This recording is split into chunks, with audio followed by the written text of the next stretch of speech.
another young man who built capacity by living a godly lifestyle. And remember when Daniel refused to defile himself with the king's food, and he asked to be fed vegetables and water only for 10 days. That is his own way of fasting. You often hear about the Daniel's fast.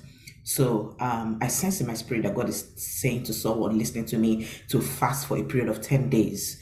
You can seek God about the kind of fasting if you wanted to do Daniel's fast, or if you want to fast completely from food, for a period of 10 days. And I heard a man of God say yesterday that it is good to fast into your birthday so that you can know the plans of God for your future, for your destiny. Okay, so Daniel sought God and found answer to the king's dream. He refused to defile himself by the king's food and asked to be fed vegetable and fast, for 10 days.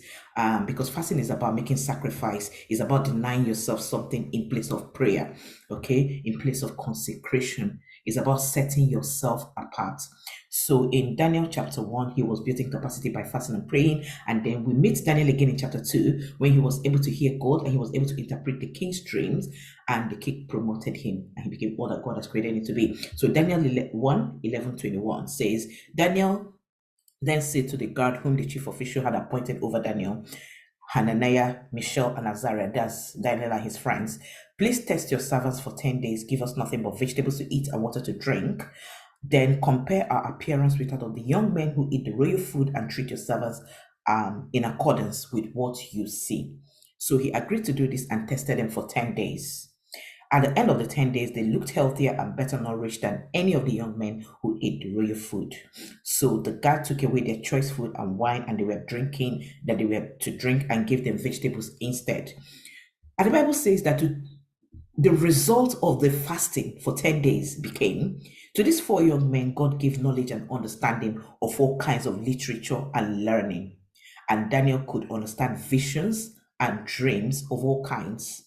At the end of the time set by the king to bring them into his service, the chief official presented them to Nebuchadnezzar.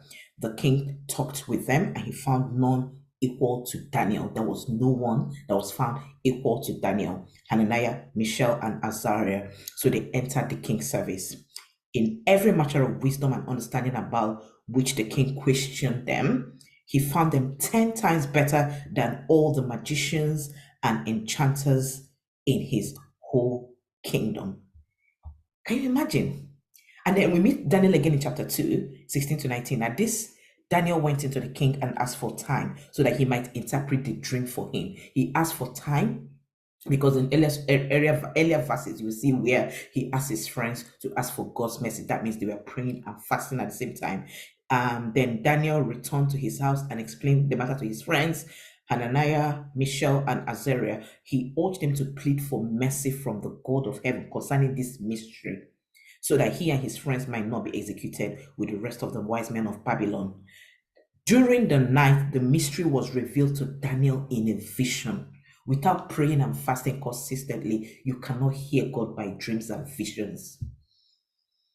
The Bible said of Daniel and his friends that after they fasted and prayed for 10 days, they had knowledge and understanding of all kinds of learning and literature. And the Bible tells us that God has given us everything that we need for life and godliness. So this is not just about hearing God about whom to marry. It's about hearing God, about reaching the highest point of your career, of your business. So whether you're in the ministry or in the marketplace, hearing God by prayer and fasting is very effective in knowing God's ways for your life, in giving you ideas, in giving you visions that no other person has ever thought of. It's about setting you apart. Okay, because as you can see, my t-shirt is called Chosen. 1 Peter 2:9 says that we're a chosen generation, a royal priesthood, that we have called to declare the praises of God, who has called us out of darkness into his marvelous light. And the Bible says that we're the light of the world. So it means that everywhere we are, we must shine the light of God in our workplaces, in our careers, businesses, marketplace, in our marriages.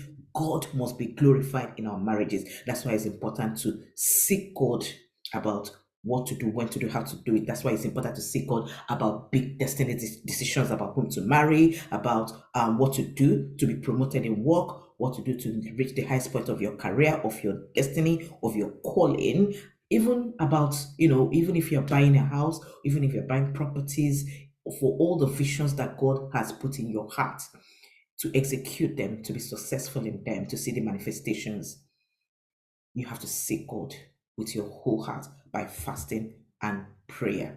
So